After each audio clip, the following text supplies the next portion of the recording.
হাম নিয়ে অনেক কথাই চলছে। হামের ব্যাপারে প্রতিদিনই আমরা বিভিন্ন ধরনের নিউজগুলো দেখছি, আপনারাও নিশ্চয়ই দেখছেন। কার মধ্যে কতটুকু নাড়া দিচ্ছে সেটা জানি না। আজকে হামের বিষয়টা নিয়ে কথা বলতে চাই। একদম শুরুতে হামের গতকালকের একটা টেলিভিশন রিপোর্ট দেখলাম, যেটা দেখে মূলত এই ভিডিওটা বানানোর পাশাপাশি দুই তিনটা নিউজই আছে আর কি। যে নিউজগুলো দেখে মনে হলো যে আপনাদের সঙ্গে একটু শেয়ার করি, যে দেশটা কোথায় যাচ্ছে, কি অবস্থায় চলতেছে এই দেশ। মানে সবাই এই মুহূর্তে চুপ। এত এত দেশপ্রেমিক, কোটি কোটি দেশপ্রেমিক জুলাইতে রাস্তায় নেমে গেল দেশের জন্য, মানুষের জন্য। আজকে যখন দিনের পর দিন শিশু মারা যাচ্ছে দেশ জুড়ে, তখন কারোর মধ্যে কোনো বিকার নাই। মূলত এদের চরিত্র নিয়ে একটু কথা বলবো সেই স্বাস্থ্য উপদেষ্টা পালিয়ে বেড়াচ্ছেন, তার পালানোর ইতিহাস নিয়েও কথা বলবো একটু, এবং আমরা আসলে নাগরিক হিসেবে কি করছি সেই জায়গাটা নিয়ে কথা বলতে চাই। তো শুরুতে একটু একটা নিউজ দেখতে চাই আমি, সেটা হচ্ছে গিয়ে হামের গতকালকের একটা রিপোর্ট। মানে প্রতিদিন তো মারা যাচ্ছে, গতকালকে রিপোর্টটা একটু আমরা দেখি যে গতকালকে চ্যানেল 24 গতকাল কজন মারা গেছে সেটার উপর একটা রিপোর্ট করেছে। চলেন আমরা রিপোর্টটা একটু দেখি আগে। এমন একটি দিনও বাদ যাচ্ছে না যেদিন হাম কিংবা এর উপসর্গে শিশু মৃত্যু হচ্ছে না। গেল 24 ঘন্টায় মারা গেছে আরও 11 শিশু। এ পর্যন্ত প্রাণহানি হলো 475 জনের। একদিনে নতুন করে হাসপাতালে ভর্তি 1300-রও বেশি রোগী। পরিস্থিতি মোকাবেলায় দেশের সব সরকারি বেসরকারি হাসপাতালে বাধ্যতামূলক আলাদা ওয়ার্ড এবং কেবিন রাখার নির্দেশনা দিয়েছে স্বাস্থ্য অধিদপ্তর। দুশ্চিন্তা শুধু হামের প্রাদুর্ভাব নিয়েই নয়, নিউমোনিয়া, অপুষ্টি সহ শিশুদের নানা জটিলতা নিয়েও। এই পরিস্থিতিতে হাসপাতালগুলোতে জরুরি চিকিৎসা সরঞ্জাম বাড়ানোর চেষ্টায় সরকার। রাজধানী এদিকে হামের প্রাদুর্ভাব বাড়তে থাকায় দেশের সব সরকারি বেসরকারি স্বাস্থ্যসেবা প্রতিষ্ঠানকে আবশ্যিকভাবে হাম ও সন্দেহজনক রোগীদের চিকিৎসায় আলাদা ওয়ার্ড এবং কেবিনে রাখার নির্দেশনা দিয়েছে স্বাস্থ্য অধিদপ্তর। বলা হয়েছে হাম আইসোলেশন ওয়ার্ডে পর্যাপ্ত চিকিৎসক ও স্বাস্থ্যকর্মী নিশ্চিত করতে। হামের শিশু মৃত্যুর ঘটনায় কেন তদন্ত কমিশন গঠন করা হবে না তা জানতে চেয়ে রুল দিয়েছেন হাইকোর্ট। হামের কারণে টিকার অভাবে যে 343 জন শিশু মৃত্যুবরণ করেছেন বলে পত্রিকায় সংবাদ প্রকাশিত হয়েছে, তাদের পরিবারকে কেন পর্যাপ্ত ক্ষতিপূরণ প্রদান করা হবে না, এবং আদালত যেহেতু বিষয়টি ইতিমধ্যে বিবেচনায় নিয়ে একটি 10 সদস্য বিশিষ্ট কমিটি কথা বলেছেন, কেন কমিশন গঠন করা হবে সেটি বলেছেন। আমার মনে হয় সে সমস্ত কমিশনের প্রতিবেদনের মাধ্যমে ভেসে উঠবে কিংবা প্রমাণিত হবে, তদন্তে আসবে যে আসলে। এখানে আমরা একটা সংবাদ দেখলাম যে একদিনেই হচ্ছে গিয়ে 11 জনের মৃত্যু, এবং স্বাস্থ্য উপদেষ্টা, আপনারা দেখলেন নির্লজ্জ স্বাস্থ্য উপদেষ্টা বিভিন্নভাবে বলবার চেষ্টা করতেছে আমরা এই উদ্যোগ নিচ্ছি সেই উদ্যোগ নিচ্ছি। কিন্তু আপনাদের মনে থাকবার কথা, যখন হামে শুরুর দিকে যখন হামের প্রাদুর্ভাবটা চোখে পড়ে এবং দৃশ্যমান হয় শিশুদের মৃত্যু, সেই সময় তারেক জিয়া কিন্তু তার মেয়েকে নিয়ে সিনেমা দেখছিলেন, তখন কিন্তু নাটক দেখছিলেন তিনি বেইলি রোডে গিয়ে তার বউ বাচ্চা নিয়ে। বউকে নিয়ে রাত্রবেলা কার ড্রাইভিং করে সেটা সেলফি তুলে সেগুলোর মার্কেটিং করে বেড়াচ্ছিলেন। প্রথম 1.5 মাস একটা কোনো সরকারের উদ্যোগ ছিল না এই হামের ব্যাপারে। তারপর যখন বারবার হামের প্রসঙ্গে শিশুদের মৃত্যুটা সামনে আসে, এই অপদার্থ উপদেষ্টা, মানে মন্ত্রী আর কি, স্বাস্থ্যমন্ত্রী বর্তমানে, এই অপদার্থ স্বাস্থ্যমন্ত্রী তখন আওয়ামী লীগের উপরে দায় চাপাবার চেষ্টা করে বিভিন্নভাবে, তথ্য প্রমাণ, তারপরে বিশ্ব স্বাস্থ্য সংস্থার রিপোর্ট সবকিছু মিলিয়ে তখন সেখান থেকে একটু পিছিয়ে আসে। কিন্তু আপনাদের আরেকটা কথা মনে থাকবার কথা, যে এই ব্যাপারে উপদেষ্টাদের দায় কি ছিল, ইউনূসের দায় কি ছিল, সেই ব্যাপারগুলো নিয়ে বারবার কথা হয়। এই জায়গাটা আমরা আসবো, কিন্তু তার আগে আরেকটা বিষয় একটু আপনাদেরকে দেখাতে চাই, যে আসলে তত্ত্বাবধায়ক সময়ে এই দেশে হামের টিকা নিয়ে আসলে কি রাজনীতিটা হয়েছিল। আমরা যদি এই জায়গাটা কথা না বলে আমরা ইউনিসেফ কি বলছে, ইউনিসেফের একটু স্টেটমেন্টটা দেখতে চাই। ইউনিসেফ গতকাল কি স্টেটমেন্ট দিয়েছে, যে হামের ব্যাপারে তারা 10 বার অন্তত পক্ষে ইউনূসকে সতর্ক করেছে যে হামের টিকা নিয়ে যেগুলো করতেছেন এই কারণে কিন্তু শিশু মারা যাবে, হাম বাড়বে। 10 বার ওয়ার্নিং দিয়েছে, এবং 5 বারের বেশি তারা সরাসরি বৈঠক করেছে। তো নূরজাহান বেগম নামে যে গার্বেজ, ইউনূসের মক্ষী রানী, তার রাতের সার্ভিস হয়তো ইউনূসের কাছে ভালো দিয়েছিল, এই কারণে ইউনূসের মনে হয়েছে স্বাস্থ্যসেবা সে ভালো করবে। আমরা আসতেছি ওই ব্যাপারের আলাপে, একটু রিপোর্টটা দেখে নেই যে ইউনিসেফ কি বলতেছে, তত্ত্বাবধায়ক সরকারের গাফিলতিটা কোথায় ছিল সেটা একটু আমরা দেখি, চলেন। গত বছর হামের টিকার সংকটের বিষয়ে তখনকার অন্তর্বর্তী সরকারকে অন্তত 10 বার সতর্ক করা হয়েছিল বলে জানিয়েছে জাতিসংঘের শিশু বিষয়ক সংস্থা ইউনিসেফ। এ বিষয়ে প্রকৃত অবস্থা জানতে তদন্ত চায় সংস্থাটি। দুপুরে ঢাকার ইউনিসেফ বাংলাদেশ কার্যালয়ে সংবাদ সম্মেলনে এসব তথ্য তুলে ধরা হয়। রোগ নিয়ন্ত্রণে নিয়মিত টিকাদানের তাগিদ দিয়েছেন ইউনিসেফ বাংলাদেশের প্রতিনিধি রানা ফ্লাওয়ার। রিপোর্ট মেহেদী হাসানের। দেশে হামের প্রাদুর্ভাব মোকাবেলায় গেল 5 এপ্রিল থেকে শুরু হয়েছে টিকা ক্যাম্পেইন। এরই মধ্যে প্রায় 95% শিশুর টিকা দেয়া হয়েছে বলে দাবি সরকারের, যদিও তার খুব একটা প্রভাব দৃশ্যমান হচ্ছে না সংক্রমণের মাত্রা ও শিশুর মৃত্যুতে। হামের প্রাদুর্ভাব পরিস্থিতি ও চলমান প্রতিরোধ কার্যক্রম নিয়ে বুধবার দুপুরে সংবাদ সম্মেলন করে ইউনিসেফ বাংলাদেশ। এতে সংস্থার বাংলাদেশের প্রতিনিধি রানা ফ্লাওয়ার জানান, গত বছর আগস্ট থেকে নভেম্বর পর্যন্ত দেশে 1,78,00,000 হামের টিকা আসে, যা ছিল মোট চাহিদার মাত্র 1/3। দেশে বছরে প্রায় 7 কোটি হামের টিকার প্রয়োজন হলেও দীর্ঘ সময় পর্যাপ্ত রুটিন টিকা পাওয়া যায়নি। ভোগান্তি ভুলে চলে আসুন রিগালে, ওয়ারেন্টি সহ স্টাইলিশ কালেকশন নিয়ে রেডি রিগাল ফার্নিচার। টিকার এই ঘাটতির বিষয় 2024 সাল থেকে অন্তত 10টি বৈঠকে সরকারকে সতর্ক করা হয়েছে বলে জানান তিনি। 2024 সাল থেকে অন্তত 10টি বৈঠকে সরকারকে সতর্ক করেছে ইউনিসেফ। পাশাপাশি এই টিকার ঘাটতি পূরণে 5 থেকে 6 বার আনুষ্ঠানিক চিঠিও দেওয়া হয়েছিল। শুধু স্বাস্থ্য মন্ত্রণালয় নয়, পররাষ্ট্র মন্ত্রণালয়কেও এই বিষয়ে ইউনিসেফের পক্ষ থেকে অবহিত করা হয়েছিল।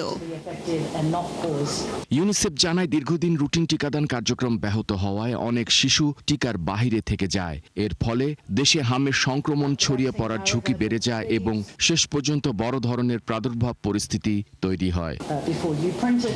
দীর্ঘ সময় হাম ও রুটিন টিকার বাইরে থাকায় শিশুদের রোগ প্রতিরোধ ক্ষমতা কমতে থাকে।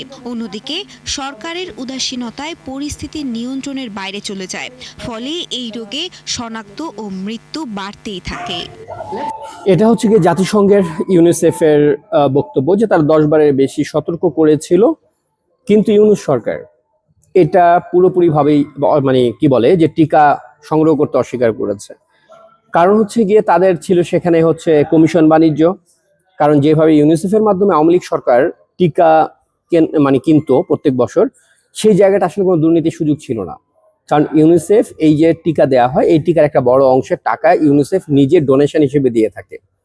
অতএব সেই জায়গা থেকে সরকারিভাবে দুর্নীতি করার সুযোগ নাই। ইউনিসেফ নিজের টিকা নিজে উৎপাদন করে, নিজেরাই আইনা দিয়ে যায় এখানে। সেই জায়গা থেকে এই টিকাকে ইউনিসেফের কাছ থেকে না নিয়ে টেন্ডারের মাধ্যমে নতুন করে নিজেদের লোকদেরকে দিয়ে সেই টিকা কেনানো, সেই টিকা কেনানোর মানে এই টিকা মানে প্রায় 7 কোটি টিকা প্রতি বছর প্রয়োজন হয় বাংলাদেশে। এবং এই 7 কোটি টিকার পেছনে মানে এখানে ভাই 1000 কোটি টাকার প্রকল্পের বিষয় আছে, 1000 কোটি টাকার, যেখানে কমিশন খেলেও মনে করেন যে 400-500 কোটি টাকা কমিশন খাওয়া যায়, হ্যাঁ, বা 200-300 কোটি টাকা কমিশন খাওয়া যায়। এই ইউনুস অপদার্থ শুধুমাত্র কমিশন খাওয়ার জন্য পুরো প্রজেক্টটাকে বাতিল করে দিয়ে বাচ্চাগুলোকে মৃত্যুর মুখে ঝুঁকায় ফেলছে। এতদিন যাবৎ বিএনপি যে স্বাস্থ্যমন্ত্রী এই অপদার্থ যে কথাগুলো বলছে, ইউনিসেফের কথায় কি আপনারা সেটার কোনো প্রমাণ পাইলেন? মূলত বাচ্চাগুলো হত্যার দায় কার? এই যে ইউনিসেফও আজকে বলল যে এটার জন্য তদন্ত দরকার, তদন্তের মাধ্যমে এটা বের করা দরকার যে কাদের গাফিলতিতে এটা হয়েছে। এবং ইউনিসেফ সরাসরি বলল যে তো ইউনুস গ্যাংয়ের গাফিলতির কারণে হয়েছে এটা। কিন্তু আপনারা জানেন যে এখন পর্যন্ত অনেক অভিভাবক যাদের সন্তান মারা গেছে, কিংবা অনেক সচেতন আইনজীবীরা যারা হচ্ছে কি আদালতে গিয়েছে কথা বলবার জন্য, আদালতে গিয়েছে রিট দাখিল করার জন্য, ইউনুস তার গ্যাং যাতে দেশ ছেড়ে পালাতে না পারে তাদের ব্যাপারে যাতে তদন্ত করা হয়, কাদের গাফিলতিতে এতগুলো শিশুর মৃত্যু সেটা যাতে বের করা হয়। কিন্তু একটা রিটও আদালত গ্রহণ করেনি, একটা মামলাও আদালত গ্রহণ করে নাই। এই তারেক জিয়ার সরকার মূলত কি বলে যে ইউনুসেরই আরেকটা এক্সটেন্ডেড ভার্সন, যেটাকে দায়িত্ব দেওয়া হয়েছে এই চুক্তির উপরে। ইউনুসের যত অপকর্ম আছে ও কোনো কথা বলবে না, মার্কিন চুক্তি নিয়ে কথা বলে না, শিশু মরে গেলে কথা বলে না, কোনো কিছু নিয়ে ইউনুসের প্রসঙ্গে সে একটা মন্তব্য করবে না। যেই বাপ আমেরিকা বসাইছে ইউনুসকে না, সেই বাপ আবার তারেককে বসাইছে, এবং তারেককে বসানোর আগে বইলা দিছে যে ইউনুস হচ্ছে কি আমাদের প্রধানমন্ত্রী বাংলাদেশে, আর তুই আমাকে দ্বিতীয় প্রধানমন্ত্রী। প্রথম প্রধানমন্ত্রীর ব্যাপারে কোনো শব্দ করবি না। ও লন্ডনে হবে আর চুক্তি কইরা দেশ লেখা দিয়া তারপরে ওই বাপ দায়িকা আইসে ফকিনির মানে কি বলা যায় মেরুদণ্ড বাঙ্গাটায়, হ্যাঁ, যে ওর বাপ ইউনুসের ব্যাপারে কিছু বলবে না। আজকে ইউনিসেফ থেকে শুরু করে জাতিসংঘ সবাই বলতেছে ইউনুসের গাফিলতিতে বাচ্চা মারা গেছে। আর তারেকের যে স্বাস্থ্যমন্ত্রী আছে এই অপদার্থ বলে বেড়াচ্ছে যে কি বলে যে আওয়ামী লীগের আমলে টিকা দেয় নেই, হ্যান নাই ত্যান নেই, এইগুলা একটা কথায় প্রমাণ করতে পারছে এই অপদার্থর বাচ্চা। এখন যদি আমরা ধরেন এই পুরো ধ্বংসযজ্ঞটা কে চালাইছে, চল আমরা একটা প্রোফাইল দেখি একটু। স্ক্রিনে আপনারা দেখতে পাচ্ছেন নূরজাহান বেগম। এই যে নূরজাহান বেগম, তার নামের আগে গুগলেই লেখা আছে ব্যাংকার। এই যে এই হায়নার বাচ্চাটাকে একটু বড় করে দেখেন আপনারা, শিশু হত্যাকারী এই নরপশুটাকে একটু দেখেন, এই পিশাচটাকে একটু দেখেন। হ্যাঁ, এর মতো পিশাচ পৃথিবীতে জন্মাইছে কিনা আর দ্বিতীয়টা আমার জানা নাই। এই পিশাচের আরো কিছু ঘটনা নিয়ে কথা বলবো, তার আগে পিশাচের চেহারাটা একটু দেখে নেন ভালো করে আপনারা। তো এই পিশাচের আসলে যোগ্যতাটা কি ছিল? সে যে স্বাস্থ্যমন্ত্রী হয়ে গেল বাংলাদেশের, শুধুমাত্র সে হচ্ছে নূরজাহান বেগম হলেন বাংলাদেশের অন্তর্বর্তীকালীন সরকারের একজন সাবেক উপদেষ্টা, গ্রামীণ ব্যাংকের সাবেক ভারপ্রাপ্ত ব্যবস্থাপনা পরিচালক। তিনি চট্টগ্রাম বিশ্ববিদ্যালয় থেকে পড়াশোনা করেছেন। এখন গ্রামীণ ব্যাংকের ভার নিতে গিয়া সে ইউনুসের ভার ঠিকমতো বহন করতে পারছে, শুধু এই কারণে একটা মানুষকে আপনি স্বাস্থ্য মন্ত্রণালয়ের দায়িত্ব দিয়ে দিলেন। সে কি মেডিকেলের কেউ? মানে স্বাস্থ্য বিজ্ঞান সম্পর্কে তার কোনো রকম মেধা আছে? তার চিকিৎসা শাস্ত্র সম্পর্কে কোনো রকম জ্ঞান আছে? কোনো কিছু আছে?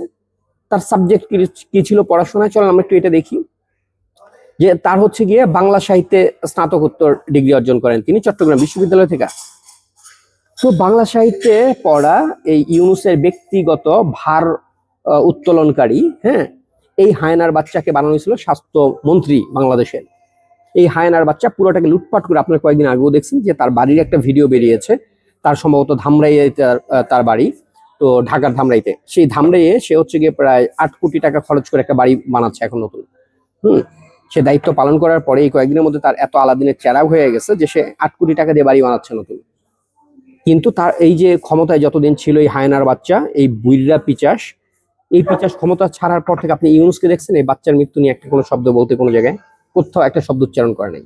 আপনি দেখছেন এই যে নূরজাহান বেগম নামের এই কুলাঙ্গারকে কোথাও আপনারা পান নাই। পাবেনটা কিভাবে? কারণ নূরজাহান বেগম থেকে শুরু করে ইউনুস কেউ এখন জনসমক্ষে আসে না। আপনারা বলেন তো একটু বিবেক খাটায়, যখন ধর নূরজাহানকে যখন স্বাস্থ্য উপদেষ্টা বানানো হয়, বাংলাদেশের সাধারণ মানুষ কোন যুক্তিতে মেনে নিছিলেন? আপনারা মুখটা বন্ধ করে রাখছিলেন কোন যুক্তিতে? জামাত ক্ষমতায় এই স্বপ্নে সবকিছু মেনে গেছিলেন। আজকে যখন আপনাদের বাচ্চা মরতেছে, হয়তো আপনাদের বাচ্চা এখনো মরে নেই, কারণ আপনাদের গায়ে লাগতেছে না, যার বাচ্চা মরছে সে বোঝে। কয়েকদিন আগে যেমন দেখলাম এক দম্পতি তারা বিয়ে করেছে 11 বছর, 11 বছর পরে তাদের একটা বাচ্চা হয়েছে, 11 বছর পরে সেই বাচ্চাটা মারা গেছে। বাবা মা দুইটা মানুষ মনে হয় যে কাটা গরুর মতো হাসপাতালে ফ্লোরে পড়ে মানে ছটফট করতেছে, মনে হয় তা করে কেউ জবাই করে ফেলছে। আপনারা বুঝবেন না এটা। যদি আপনারা এই জায়গাগুলো বুঝতেন তাইলে এই যে উপদেষ্টা নামক যে নূরজাহান বেগমের নামে ইউনুসের রক্ষিতার আইনা মন্ত্রী বানায় দিছে এই দেশে, যেহেতু যৌবনকালে ভালো সার্ভিস দিছে ইউনুসকে, সেটার পুরস্কার আইসা শেষ বয়সে ইউনুস তুলে দিছে নূরজাহানের হাতে। এই হায়না যখন এই ক্ষমতা ছাড়ছে তারপর থেকে মোটামুটি আত্মগোপনে, তাকে কোথাও পাওয়া যাইতেছে না। সে কোথায় আছে? কোথাও পাওয়া যায় না। তার ধামরাইয়ে যে সে 7-8 কোটি টাকা খরচ করে বাড়ি বানাচ্ছে সেখানেও নাই। ঢাকায় যে তার বাড়ি সেখানেও সে নাই, সে কোথাও নাই। তাকে সাংবাদিকরা কোথাও খুঁজে পাচ্ছে না। এবং ইউনুসের তো ধারে কাছে যাওয়ার সুযোগ নেই, সে যেহেতু ভিভিআইপি, সে হচ্ছে ক্ষমতা ছাড়ার আগেই তার এসএসএফ এর প্রোটোকল নিয়ে গেছে। সে তো জানতো পাবলিক তার পিডানের লেগা খুঁজবে প্রতিনিয়ত, অতএব সে সরকারি পুরো সিকিউরিটি নিয়েই থাকে, তার ওখানে একটা পিঁপড়া পর্যন্ত ঢোকার সুযোগ নেই ইউনুসের ওখানে।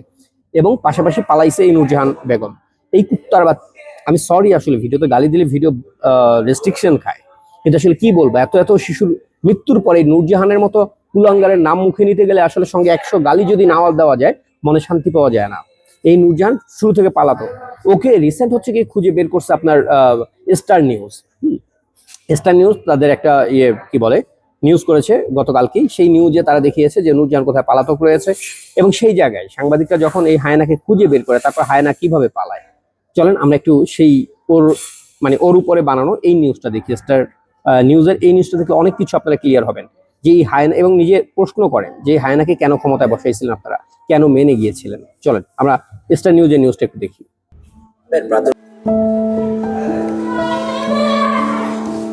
দেশে হঠাৎ কেন হামের প্রাদুর্ভাব? কেন এত শিশু মৃত্যুর মিছিল?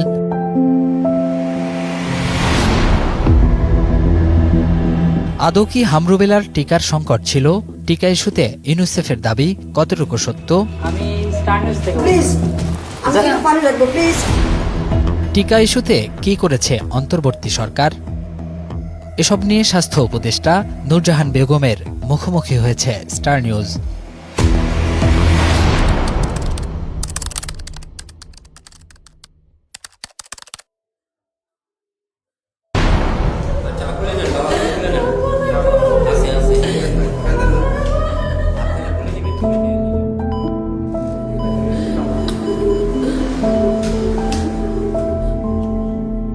এমন আর্তনাদ সন্তানহারা এক মায়ের।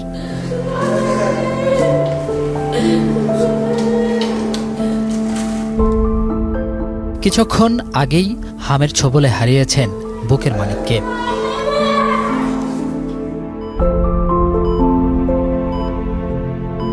তিন দিন আইসিইউতে থাকার পর মৃত্যুর কাছে হার মানে 10 মাসের ছোট্ট মাহিন।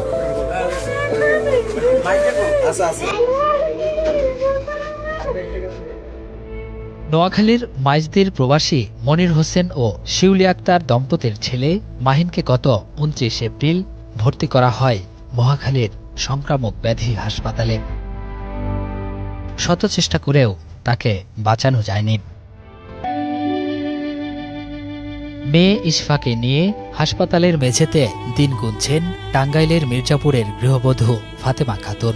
তারও ভয় কখন না জানি কি হয়ে যায়। এখন আমার স্বামীও ওর মতনই অসুস্থ, করোনার ভ্যাকসিন যেখানে দেয় মহাখালী হাসপাতালে উনিও ভর্তি। এখন দুজনকে নিয়ে আমি অনেক চিন্তিত আছি, কখন কি হয়ে যায়। এখানে আইসিইউ নাই, এখানে তো এতটুকু সুবিধাই নাই। আইসিইউ না থাকলে এখন কখন কি হয়ে যাবে তারা তো আইসিইউতে ভর্তি করতেই পারবে না। দেশজুড়েই হাসপাতালের শিশু ওয়ার্ডগুলোতে এমন চিত্র, নিত্য নতুন রোগী আর লাশের গাড়ির সাইরেনে এক ভীতিকর পরিবেশ।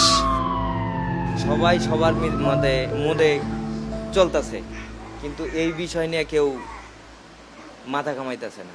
প্রথমে একবার হয়েছিল, ডক্টর দেখে বলছে যে হয় নাই, তারপর নিয়ে গেছি, তারপর দেখি যে না, বাচ্চার অবস্থা দিনে দিনে অনেক খারাপ হয়ে যেতেছে। দেশে হাম এখন ভয়াবহ মহামারীর মুখে। সবশেষ পরিসংখ্যান বলছে দেশের 64 জেলার প্রায় সবকটিতেই হামের প্রাদুর্ভাব।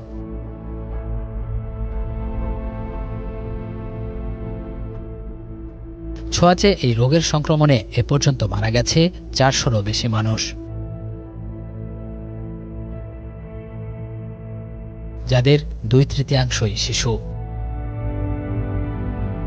তথ্য বলছে 2 দশকেরও বেশি সময় ধরে দেশের স্বাস্থ্য খাত চলছে নির্দিষ্ট কাঠামোতে, যা স্বাস্থ্য জনসংখ্যা ও পুষ্টি খাত কর্মসূচি বা HPNSP নামে পরিচিত। এই কাঠামোর মাধ্যমেই পরিচালিত হয়ে আসছে টিকাদান কর্মসূচি, মাতৃস্বাস্থ্য, পুষ্টি কার্যক্রম এবং পরিবার পরিকল্পনা সেবা। 2024 সালের জুনে শেষ হয় এই কর্মসূচির 4র্থ ধাপ। এরপর পুরো স্বাস্থ্য খাতকে ঢেলে সাজানোর পরিকল্পনা নেয় অন্তর্বর্তী সরকার। এখানেই শুরু হয় বিলম্ব। 2025 সালের নভেম্বর পর্যন্ত ঝুলে থাকে নতুন প্রকল্পগুলোর অনুমোদন। এরপর প্রকল্প পরিচালক নিয়োগেও লেগে যায় আরও কয়েক মাস। এই দীর্ঘসূত্রতায় তৈরি হয় এক ধরনের প্রশাসনিক শূন্যতা। যখন পুরনো কাঠামো শেষ, তখন নতুন ব্যবস্থাও পুরোপুরি কার্যকর হয়নি। এই পরিবর্তনের ধাক্কা পড়ে মাঠ পর্যায়ের স্বাস্থ্যসেবায়, আর এর মাঝেই সামনে আসে আরও একটি বড় সিদ্ধান্ত। তথ্য বলছে বহু বছর ধরে বাংলাদেশের টিকা সংগ্রহ করা হয় ইউনিসেফের মাধ্যমে সরাসরি ক্রয় প্রক্রিয়ায়। সরকারের চাহিদা অনুযায়ী ইউনিসেফ সংগ্রহ করে এসব টিকা। খরচের একটি অংশ দেয় আন্তর্জাতিক টিকা জোট গ্যাভিপ। তাদের সবাইকে আমরা এই ভ্যাকসিনটা দেব। কিন্তু অন্তর্বর্তী সরকার সিদ্ধান্ত নেয় এই পদ্ধতি বদলানো হবে। দেশের মোট টিকা চাহিদার অর্ধেক কেনা হবে উন্মুক্ত দরপত্রের মাধ্যমে। যুক্তি ছিল ক্রয়। এ বিষয়ে কথা বলেছি স্বাস্থ্য সহকারীদের সংগঠনের প্রধান সমন্বয়কের সাথে, তবে তিনি বলছেন ভিন্ন কথা। 25 বছর পর যে টিকাটা আমরা দিই, সেই টিকাটাই আমরা এই দেওয়া হয় না, যে কোনো কারণে হোক দেওয়া হয় নাই। সেই টিকার প্রভাবটাই আমার কাছে মনে হয় যে এটা ফিল্ড পর্যায়ে পড়েছে। স্টার নিউজের অনুসন্ধান চলাকালে স্বাস্থ্য মন্ত্রণালয়ের অভ্যন্তরীণ কিছু নথি আসে আমাদের হাতে। নথিতে দেখা যায় 2025 সালের জানুয়ারি থেকে ডিসেম্বর পর্যন্ত দেশের 8 বিভাগের রুটিন টিকার গড় হার দেখানো হয়েছে 97%-এরও বেশি। সে হিসেবে অন্তর্বর্তীকালীন সরকারের সময়ে হামের টিকার কোনো সংকট ছিল না। গত 1 মে ফেসবুক স্ট্যাটাসে সাবেক প্রধান উপদেষ্টার স্বাস্থ্য বিষয়ক বিশেষ সহকারী ডাক্তার সাইদুর রহমান লিখেন, পরিবর্তিত পদ্ধতিতে কোনো টিকা কেনা হয়নি।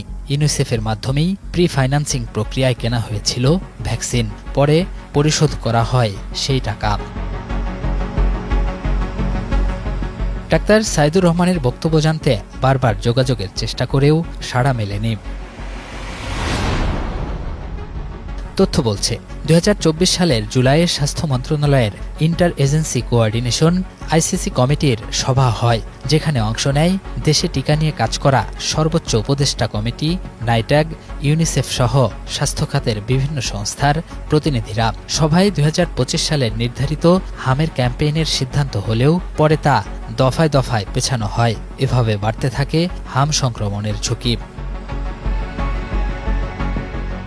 স্টার নিউজের অনুসন্ধান ও পর্যবেক্ষণ বলছে, হামের প্রাদুর্ভাবের পেছনে টিকার সংকট নয়, তাই চরম মাত্রার অব্যবস্থাপনা, যেগুলোর অন্যতম অন্তর্বর্তী সরকারের 18 মাসে হামের ক্যাম্পেইন না হওয়া, ভিটামিন A+ ক্যাম্পেইন না হওয়া, অনিয়মিত টিকাদান এবং স্বাস্থ্যখাত সংশ্লিষ্টদের দায়িত্বে চরম অবহেলা। রাজনৈতিক পট পরিবর্তনের পর এসবের দেখভালের দায়িত্বে ছিলেন সাবেক স্বাস্থ্য উপদেষ্টা নূরজাহান বেগম।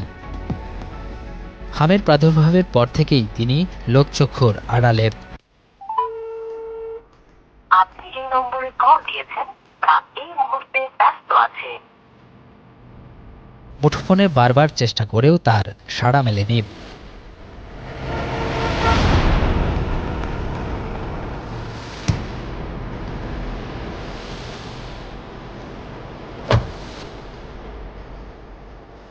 খোঁজ করতে গিয়ে নূরজাহান বেগমের সন্ধান আসে স্টার নিউজের কাছে। এখন উনি কাউ বলেন সুমিত বলেন লোকেশনটা দিলাম, সেই লোকেশনে উনি আছে, লিফটেড 2।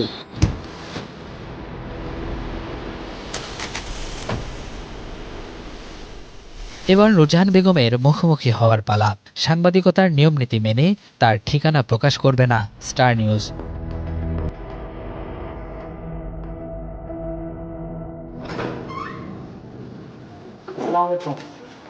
ম্যাডাম কেমন আছেন? আমি স্টার নিউজ থেকে বলছিলাম। পরিচয় শুনেই তেলে বেগুনে জ্বলে উঠলেন। একটু প্লিজ, আমি পানি লাগবে প্লিজ। নিজেকে আড়াল করে এগিয়ে দেন গৃহকর্মীকে। সেটা আপনার একটা বক্তব্য জানা দরকার। আপনি একটু বাইরে যান না। একটু কাইন্ডলি একটু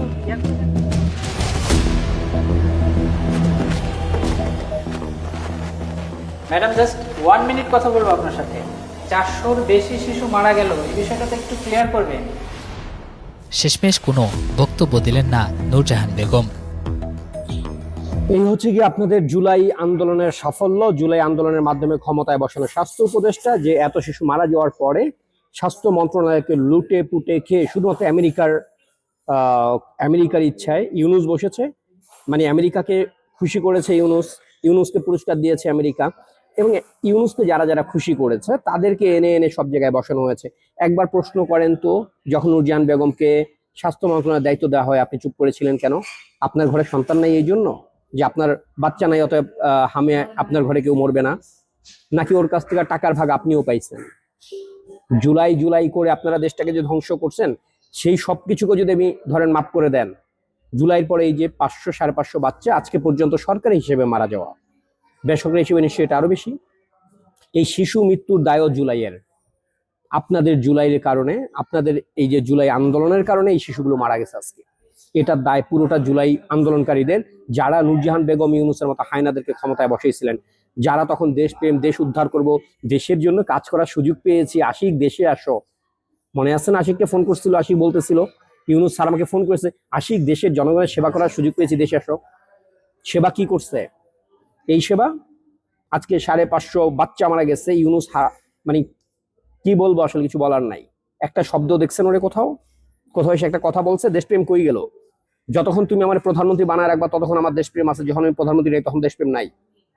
ইউনুস কবে দেশপ্রেমিক ছিল? আজকে কেন আপনারা সাধারণ জনগণ এই নূরজাহান বেগমের মতো হায়নাদেরকে খুঁজে বের করতেছেন না? বাসা তো দেখছেন যে এই বাসায় নূরজাহান বেগমের খুব একটা সিকিউরিটি নাই, সাংবাদিক গিয়েও টুক করে ঢুকে যেতে পারে। আপনারা যদি 200 লোক মিলে ঢুকে যান, কে আটকাবে আপনাদেরকে? কেন খুঁজে বের করতে পারেন না নূরজাহান বেগমকে? কেন ওকে তার চুল ধরে টেনে হিস্ট্রে রাস্তায় এনে নাঙ্গা করে শাহবাগের মোড়ে দাঁড় করে জিজ্ঞেস করতে পারেন না যে এতগুলো শিশু মারলি কেন পারেন না প্রশ্ন করতে? আজকে হাত পা কোথায় বাঁধা? শেখ হাসিনার আমলে তো অনেক সাহস ছিল, সিনা ভরা সাহস ছিল শেখ হাসিনার আমলে। কিছু হলেই শাহবাগে দাঁড়ায় যেতেন, কিছু হলেই সরকার নামায় ফেলতেন। এখন কই গেছে আপনার সাহস? কথা বলার জন্যই গলায়, নাকি আমেরিকার ডলার শেষ? এতগুলো শিশুর মৃত্যু, এতগুলো শিশুর কসম রইল, কথা বলেন। হ্যাঁ, আপনার আজকে হয়তো বাচ্চা নেই, কালকে বাচ্চা হবে। যদি চুপ করে থাকেন এই শিশু মৃত্যুর দায় আপনারও। কথা বলেন।